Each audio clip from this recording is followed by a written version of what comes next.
Welcome to the Skill Builder session on studying at home with a focus on time management and technology. There are several aspects to successful home study: creating a comfortable working environment, organizing yourself, your work, and your time, making technology work for you, staying connected with lectures, seminars, and the university community, and looking after yourself. One of the best ways to ensure success when working from home is to create a dedicated study area. This might be a whole office or simply a desk. Make sure the space is comfortable for you to sit at for long periods of time. Ensure it is well lit and there is a supportive chair and sufficient space. It's important to keep the space organized, ensuring that you have everything that you need. This could include your course materials, books and articles, files, and any technology such as laptops. If possible, try to make sure that you're given space to study in a quiet environment by letting other members of your household know when you are busy. The next step is to get organized. Begin by familiarizing yourself with the essentials. To find out more information about your course, you can seek out your faculty handbook, the course credit framework, module guide, the school handbook, or look on the Moodle pages for your modules. Make sure that you have the correct equipment to begin organizing yourself. This could include binders and folders, or you could organize yourself electronically by using dedicated folders on your device. Finally, keep a checklist of things you still need to know and find them out, either from the material provided to you or from your other students, tutors, library staff, or in terms of the academic skills you'll need, an advisor from the Student Learning Advisory Service.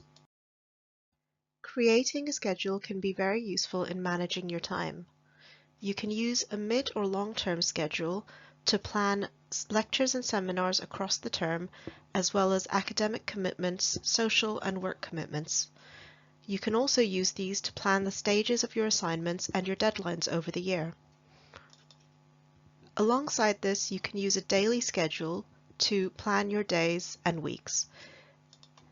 Be sure to divide your days into manageable chunks of time and use to-do lists to prioritize the tasks that you have identified.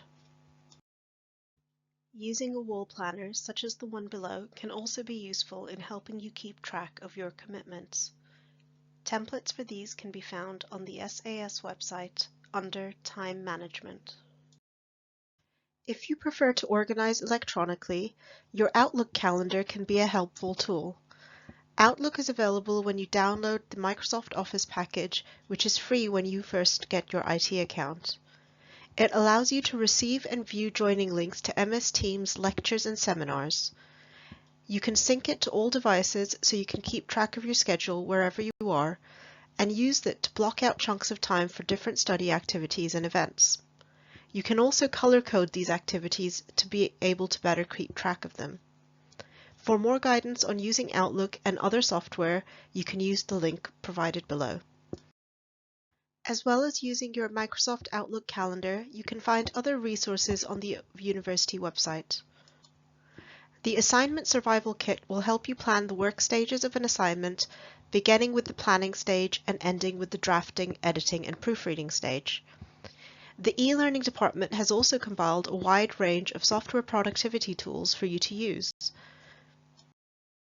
When getting set up, it is important to make sure you have all the technology you need for your learning. Email addresses are provided here for any additional support you may need, for example, if you have no access to devices or if you're facing technical difficulties. The main thing to remember is that it is important to understand and engage with Kent's online learning systems. These include Moodle, which will often contain all of the teaching materials and resources related to individual modules, Kent Player, which can be used for viewing video recordings of lectures, Turnitin, which is a part of Moodle and used for submitting work and getting feedback, and MS Teams, which is most often used for live interactive teaching sessions, as well as chatting with tutors and other colleagues.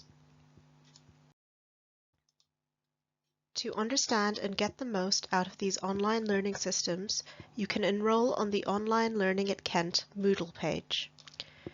This explains what the systems are and their functions, how to set up and use them, and where you can find additional resources, guidance, and help. It's helpful to approach the technology available to you in a methodical way to get the most out of your study time. You can maximize your time by making sure you connect to the Kent VPN regularly to keep your software updated. This will help prevent computer crashes. Using the VPN will also allow you to easily access network-restricted files and services from when you are off campus. Try to make sure you keep your work organized on your device. Use folders with clear titles and number your essay drafts, and make sure you save and back up your work regularly. Finally, designate work-only computer time to avoid distractions from social media and other websites. You will also be using technology such as MS Teams to attend lectures. Try to attend any lectures happening in real time when they occur, but if you're unable to attend, watch the recording as soon as possible. You can also use recordings to fill in any gaps in the notes that you take. In some cases, lectures may only be available in recorded form, sometimes in several parts. In this case, make sure to schedule specific time slots in your calendar to watch these. Watch them as soon as after release as possible and in the correct order.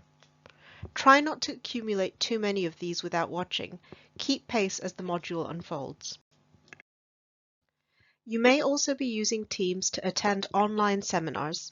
In this case, aim to use the technology to engage rather than hide away. Make sure you are up, dressed and presentable so that you're able to turn your camera on in seminars. As with any seminar, you should be prepared by reading any material set beforehand, and be prepared to participate. Learn to use the hands up function to speak in the seminar. Finally, try to avoid any distractions. Turn off your mobile and email notifications and any other alerts on your devices so that you can focus on the seminar while it happens. Finally, Teams is also a great way to stay connected with your fellow students. You can interact with students for mutual support and encouragement in your studies, take part in online discussion forums, and form online study groups or revision groups. You can also use Teams breakout rooms for academic discussions and to join university clubs and societies. When it comes to studying from home, you should also make sure you are looking after yourself. Try to maintain a steady, organized, and sustainable work pattern. Don't try to block out too much time to study if you're not going to be able to concentrate. Make sure that you eat and sleep well, and ensure you get enough relaxation and balance work with exercise and fresh air. Try to maintain social contact with your peers as well as academic contact, and try to take control of your time. If you find yourself struggling with any of these aspects, such as time management, or any areas are leading you to feel overwhelmed, you can seek further support. A broad range of guidance is available on the Skills for Academic Success website, where you can also book a one-to-one appointment with an advisor and access a wide range of resources. You can find these resources on the Skills for Academic Success website, and you can book an appointment using the QR code on screen. Follow us on social media to keep up to date with events and workshops taking place.